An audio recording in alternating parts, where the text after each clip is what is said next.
Hey everyone, really excited to show custom statuses on the cost items on the estimate and specifications. You'll see right here in the status column, I have several statuses that I have created, maybe 4 or 5 of them, and I'll show where to actually create and customize these in just a bit. But you can see that if I change the status of items, it will also change the color that I have coinciding with that custom status.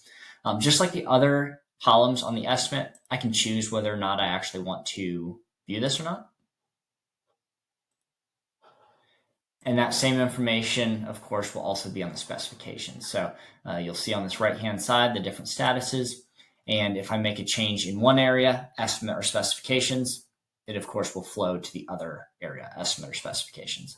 On the specifications, you can also filter out to show just certain stages, so completed in this example, or certain statuses. And that's pretty powerful as well. In terms of where you go to actually create these and customize these, it's under the company settings and statuses. And then from here, I can create new statuses and also make edits to the colors that those statuses will coincide with. Let us know if you have any questions and specifically reach out to your customer success coach if you have any thoughts or questions. But we're really excited for this feature and excited to see how you use it. Thanks.